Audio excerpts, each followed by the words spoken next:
ओम शांति। जिंदगी में समस्या हर मोड़ पर खड़ी है, लेकिन जीत जाते हैं जिंदगी की जंग वही जिनकी सोच बड़ी है। इसीलिए कदम कदम पर परिस्थितियां आने पर कभी भी हिम्मत न हारिए। बस अपनी सोच को दिन प्रतिदिन निखारिए और हंसते खेलते हुए ये बची हुई जिंदगी गुजारिए। जी हाँ, जीवन में उतार चढ़ाव आना लाजमी है, अतः इनका रुख मोड़ने के लिए अगर जीवन में कदम कदम पर कोई ताकत चाहिए तो वह ताकत है सकारात्मक सोच और खुशनुमा विचार। यही वह शक्ति है जो हमें हर मुसीबत से लड़ने की संजीवनी शक्ति देती है। समस्या उतनी ही बड़ी होती है जितना दर्द हम अपने भीतर पैदा करते हैं। अगर हम अपने अंतर्मन में आत्मविश्वास और धैर्य को जगा लें तो दुनिया की कोई भी चुनौती हमें कभी भी हरा नहीं सकती। किसी व्यक्ति ने प्रश्न किया, क्या इसी सकारात्मक सोच के बल पर आप पानी को छलनी से बहने से रोक सकते हैं? तो इसका उत्तर है जी हाँ। इस सकारात्मक सोच के द्वारा सब कुछ संभव है। आप अपने अंतर्मन में धैर्य को जगाकर उसी पानी को बर्फ के रूप में ढाल लीजिए तो यह भी संभव है। आप जानकर हैरान हो जाएंगे, फूलों पर मंडराने वाले भंवरे अपना भारी शरीर होने के कारण ऊंची उड़ान को उड़ने में समर्थ नहीं हो सकते, लेकिन वह इस तथ्य से अनभिज्ञ होते हैं। अतः वह सोचते हैं कि वह भी अन्य कीट पतंगों की भांति ऊंची उड़ान उड़ सकते हैं। इसलिए बार बार गिरने के बावजूद वह हिम्मत नहीं हारते और बार बार गिरते हैं, फिर उड़ने की कोशिश करते हैं और अंततः उड़ान भरने में सफल हो जाते हैं। जी हाँ, इससे साबित होता है कि हमारी सुंदर सोच हमारी कार्यक्षमताओं को भी प्रभावित करती है। इसके विपरीत छोटी सोच के कारण विशालकाय हाथी पतली सी रस्सी को भी तोड़ने में असमर्थ हो जाता है। आप जानते हैं, जब हाथी का बच्चा छोटा होता है तो उसे पतली सी रस्सी से बांधा जाता है, लेकिन वह उस समय उस रस्सी को तोड़ने की कोशिश करता है, लेकिन वह नाकामयाब हो जाता है। सबसे बड़ी दुर्भाग्य की बात है कि वह अपने भीतर इस सोच को गढ़ लेता है कि वह कभी भी इस रस्सी के बंधन से मुक्त नहीं हो सकता। इसलिए बड़ा होने के बावजूद वह उस पतली सी रस्सी को तोड़ने का प्रयत्न ही नहीं करता और जीवन भर उसी रस्सी के बंधन में पड़ा रहता है। सोचते तो सभी हैं, हमारी यह सोच पर निर्भर करता है कि हम भंवरे की भांति ऊंची उड़ान भर सकते हैं, स्वतंत्र रहना चाहते हैं, या अपनी छोटी सोच के कारण हाथी की तरह बंधन में पड़ना चाहते हैं। सोच ही तो है जिसके दम पर कोई व्यक्ति उसे चुनौती समझकर हार जाता है और कोई उसे अवसर समझकर उस पर विजय प्राप्त कर लेता है। इसी सोच पर मैं आप सबसे एक कहानी साझा करना चाहती हूँ। एक बार एक जंगल में दो शिकारी शिकार करने गए। शिकार तो उन्हें मिला नहीं, हाँ, एक राक्षस से उनका सामना हो पड़ा। उस भारी शरीर, बड़ी बड़ी आंखों वाले राक्षस को देखकर पहला शिकारी घबरा गया और अपने साथी से कहने लगा कि लगता है आज तो यह राक्षस हमें खा ही जाएगा। दूसरे साथी ने कहा, तुमने देखा नहीं, इसकी बड़ी बड़ी आंखें, बड़ा बड़ा शरीर, इस पर तो निशाना चूक ही नहीं सकता। उसने झट से अपने तरकश से बाण को निकाला और उसे भींद डाला।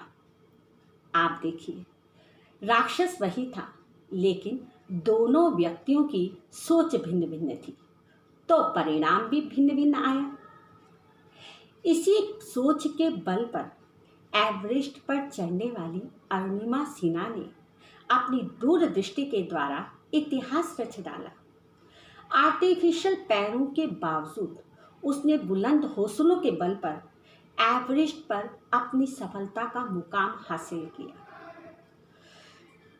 उनका मानना था कि एवरेस्ट की ऊंचाई उनकी सोच में बसने वाले सपनों की ऊंचाई के सामने उसका कद बहुत छोटा है। उसने वह पैरों से तो पंगु हो गई, लेकिन उन्होंने कभी भी अपनी सोच को पंगु नहीं होने दिया। सच्ची कहा गया है कि निगाहों में मंजिल थी, निगाहों में मंजिलें थी, ऐसा नहीं कि गिरे नहीं, गिरे, बार बार गिरे, पर गिरकर संभलते रहे। हवाओं ने लाख कोशिशें की हमारी आशा रूपी लो को बुझाने की, लेकिन बुलंद इरादों के बल पर चिराग, आशा रूपी चिराग फिर भी आंधियों में जलते रहे। जी हाँ, यही हमारी सोच, यही हमारे विचार हमें आगे बढ़ाते हैं जीवन में। जी हाँ, यही हमारी सोच, हमारे विचार पैरों वाले ना होते हुए भी दूर तक यात्रा करते हैं। आप सुनकर हैरान हो गए ना, ये कैसे यात्रा करते हैं? तो चलिए एक सफर कहानी का सुनते हैं कि यह विचार पैरों के ना होते हुए भी कैसे लंबी लंबी दूरियों को तय करते हैं। एक बार एक कुटिया में एक मुनि रहते थे। वह प्रातःकाल प्रतिदिन तपस्या में लीन हो जाते। जब वह तपस्या में मग्न होते थे तो सकारात्मक सोच के कारण, पवित्र विचारों के कारण दूर विदेश से रंग बिरंगे पक्षी आ करके उनके इर्द गिर्द बैठ जाते और चहचहाने लगते। उपवन में खिलने वाले फूल मुस्कुरा उठते। वहाँ का दृश्य मनोरम इतना होता था कि सभी दूर दूर से देखने आते थे। उन्हीं दर्शकों में एक छोटा सा बच्चा रोज उस मुनि को निहारता। एक बार उस मुनि ने उस बच्चे से जाकर पूछा कि मैंने देखा है तुम कोई दिन ऐसा नहीं होता जब मेरी कुटिया के द्वार पर आकर खड़े नहीं होते। बेटा, तुम क्या चाहते हो? बच्चा बड़े ही भोलेपन में बोला, बाबा, मैं देखता हूँ जब आप तपस्या करते हैं तो रंग बिरंगे पक्षी आपके पास आकर बैठ जाते हैं। उन्होंने कहा, हाँ, ये मेरे मित्र हैं। उन्होंने बोला, उस बच्चे ने बोला, आपके इन मित्रों में से अपना एक मित्र मुझे दे दीजिए, मैं अपने घर में इसे रखना चाहता हूँ। बाबा झट तैयार हो गए। कहा, कल मैं जब तपस्या में बैठूंगा उसके बाद एक पक्षी तुम्हें भेंट कर दूंगा। बच्चा मान गया, घर चला गया। अगले दिन जब बच्चा उसी कुटिया के द्वार पर आकर देखने लगा कि आज मुनि मुझे एक पक्षी देंगे, आप सुनकर विस्मित हो जाएंगे, आप सुनकर आश्चर्यचकित हो जाएंगे। उस दिन कोई भी पक्षी मुनि के पास आया ही नहीं। आप इसका कारण जानते हैं? जानना चाहेंगे? कारण यह था कि आज तपस्या में लीन होते वक्त मुनि के मन में बार बार यह विचार उद्भासित हो रहा था कि आज उन रंग बिरंगे पक्षियों में से एक पक्षी मुझे उस बच्चे को देना है। यह संदेश उन पक्षियों को एक उनके मन में भय उत्पन्न कर गया था, इसलिए कोई भी पक्षी वहाँ पर आया ही नहीं। जी हाँ, हम जानते हैं हमारे इर्द गिर्द खुशियों की सौगात आने का एक ही आधार सुंदर सोच और शुभ पवित्र विचार, यही है हमारी खुशियों का आधार।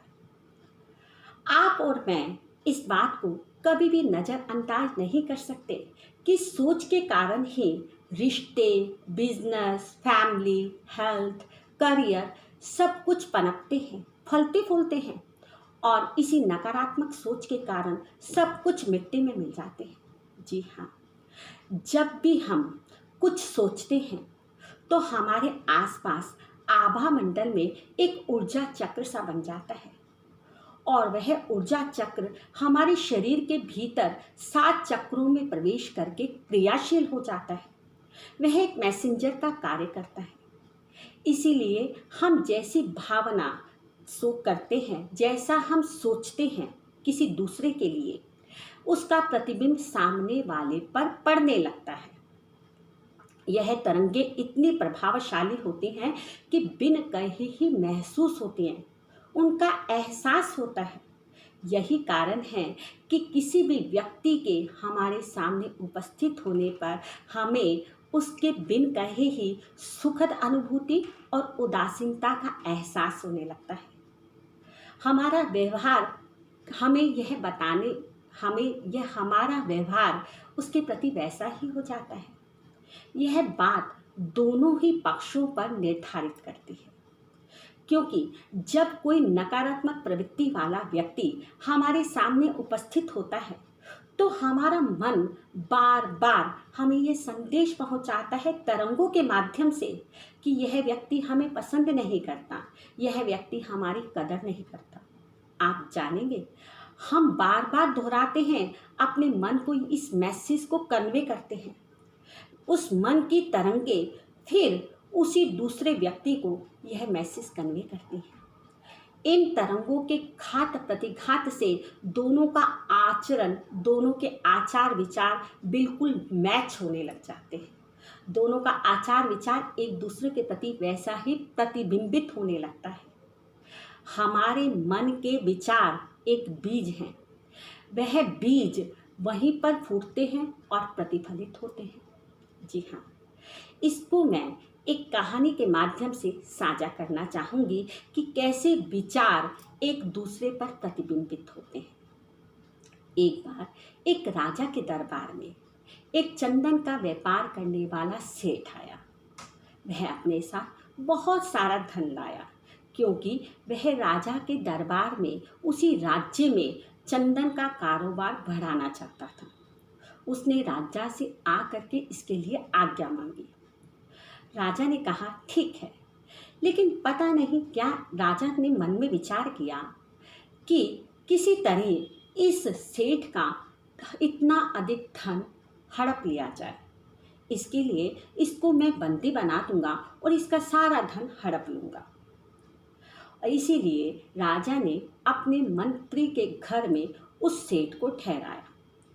जैसे ही मंत्री उस सेठ को अपने घर लेकर गया तो राजा के मन में एक भाव जागृत हुआ कि मैं तो बड़ा ही न्यायप्रिय और ईमानदार राजा हूँ। मैंने आज तक मेरे मन में किसी के प्रति भी दुर्भावना जागृत नहीं हुई, तो क्या कारण है कि मेरे मन में इसके प्रति यह बुरा विचार आया।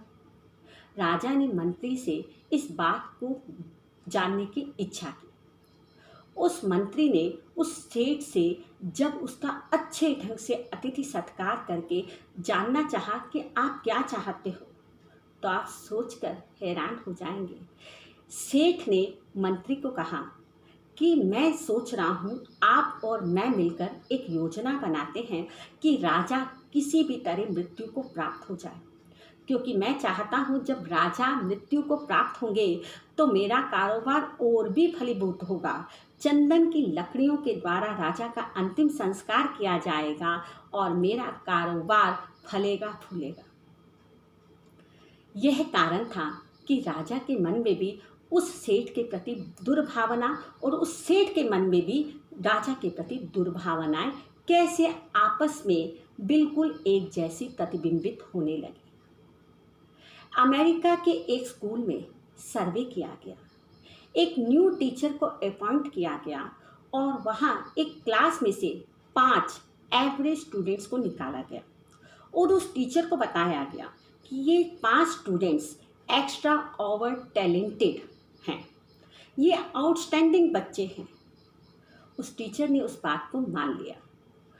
आप मानकर हैरान हो जाएंगे, आप जानकर हैरान हो जाएंगे कि हर महीने साल में 12 बार उन बच्चों पर सर्वे किया गया और सर्वे का परिणाम यह आया कि वह सच में बच्चे आउटस्टैंडिंग निकले। उनका रिजल्ट अन्य बच्चों की अपेक्षा बहुत ही बेहतर माना गया, पाया गया। यह मनोवैज्ञानिक सत्य है। जैसी हमारी आंतरिक प्रकृति होती है, वह आंतरिक प्रकृति बाह्य प्रकृति को भी पूर्णतया प्रभावित करती है। जैसा हम सोचते हैं वैसा ही हमें संसार दिखाई देने लगता है। आसपास का वातावरण बिल्कुल ऐसा ही दिखने लगता है। रामचरितमानस जब तुलसीदास जी लिख रहे थे तो लिखते समय हनुमान जी भी उत्सुकतावश आ बैठे। तुलसीदास जी क्या लिखते हैं? वह लिखते हैं, लंका में जब सीता माता को बंदी बनाया गया तब अशोक वाटिका में उगे हुए सफेद रंग के फूल उस माता पर तरस खाते हुए उसकी करुणामयी दुर्दशा को देखते हुए मुरझा गए। हनुमान जी बोलने लगे, अरे नहीं तुलसीदास जी, उस समय तो सफेद रंग के नहीं लाल रंग के पुष्प थे अशोक वाटिका में। तुलसीदास जी ने कहा, नहीं, मुझे बताया गया है कि वहाँ श्वेत वर्ण के ही पुष्प थे। दोनों में विवाद उपस्थित हो गया। इस विवाद को निराकरण करने के लिए श्री राम खुद उपस्थित हुए और उन्होंने हनुमान जी को समझाते वक्त कहा, प्रिय सेवक, वहां पर सफेद रंग के ही पुष्प थे, लेकिन माता सीता की दुर्दशा को देखकर तुम क्रोध से इतने आग बबूला हो गए थे कि वह सफेद रंग के फूल तुम्हें लाल रंग के दिखाई देने लगे। सच है ना? जाकी रही भावना जैसी, प्रभु मूरत देखी तिन तैसी। जहां तक उस मनुष्य की मन की सोच होती है, उसे वहां वैसा ही जगत दिखाई देने लगता है।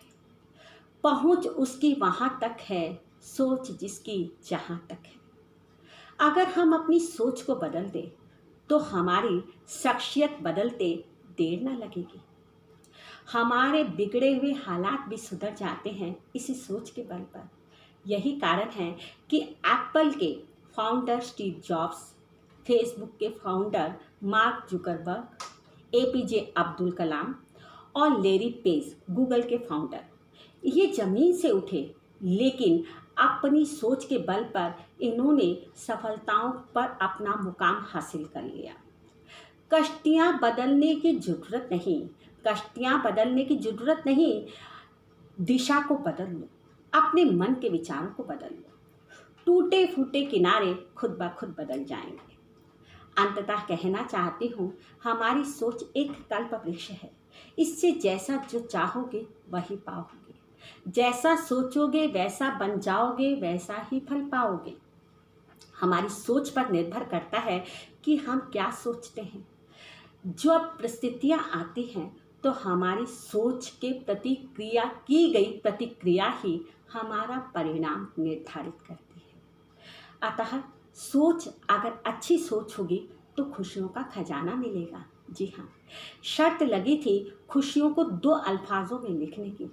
हम तो किताबें ही ढूंढते रह गए और लिखने वाले सुंदर सोच को लिखकर खुशियों को पा गए। जी हाँ, यह सोच ही है जो हमारे भीतर, हमारे अंदर हर सफलता को, हर रिश्ते को, हर रिश्ते की दरार को, हर रिश्ते की मिठास में बदल देती है। सोच ही तो है जो सब कुछ हमें दिलाती है। अतः लेकिन आप और मैं जानते हैं कि हमारे दिमाग में प्रतिपल विचार उमड़ते घुमड़ते रहते हैं। अगर इन विचारों को सुविचारों में बदल दिया जाए तो हम जीवन में सब कुछ पा सकते हैं। लेकिन आप और मैं जानते हैं कि दिमाग में आने वाले विचार अधिकतर नकारात्मक होते हैं। तो इस नकारात्मकता को कैसे दूर किया जाए? आप सकारात्मक विचारों को भरते जाइए, नकारात्मकता खुद ही खत्म होती जाएगी। अगर बाल्टी में गंदा पानी भरा पड़ा है तो ऊपर से साफ पानी का टैप चला दीजिए, पानी बिल्कुल क्लीन हो जाएगा। यही हमें करना है। सकारात्मक विचारों को जितना हो सके अच्छे अच्छे गुड मोटिवेशनल स्पीकर्स को सुनिए, अच्छी अच्छी किताबों का सानिध्य कीजिए। देखिए सकारात्मकता खुद भरेगी और हम ऊर्जावान और उमंग उत्साह से बढ़ जाएंगे। वैसे तो हमें अपने जीवन में इतना सकारात्मक होना चाहिए कि अगर कोई भी व्यक्ति हमें कुछ भी कहे तो छोटी छोटी बातों से हमारा मन विचलित नहीं होना चाहिए।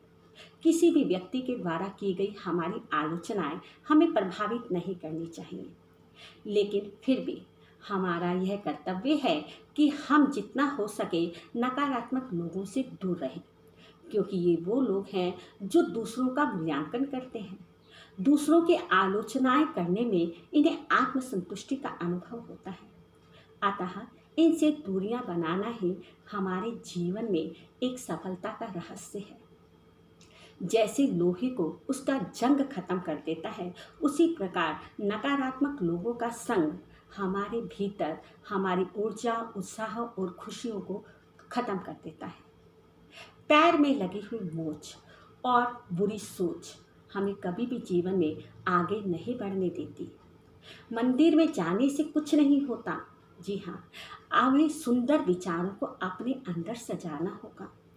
सुविचारों से सजे रहिए जनाब, सुविचारों से सजे रहिए जनाब, यही हमारे जीवन को महकाएंगे, खुशनुमा बनाएंगे और हमें सफलता की सौगात दिलाएंगे। और इसके विपरीत अगर बुरी सोच है तो सब कुछ बेकार है। मंदिर में जा जाकर घंटे बजाए हजार, इससे क्या होगा अगर मिटाए नहीं अपने बुरे विचार। जी हाँ, जब हमारी सुंदर सोच होगी तो यह पूरी सृष्टि हमें सुंदर दिखाई देगी। तो चलिए इस सृष्टि को सुंदर बनाते हैं, अपनी सोच को खुशनुमा बनाते हैं।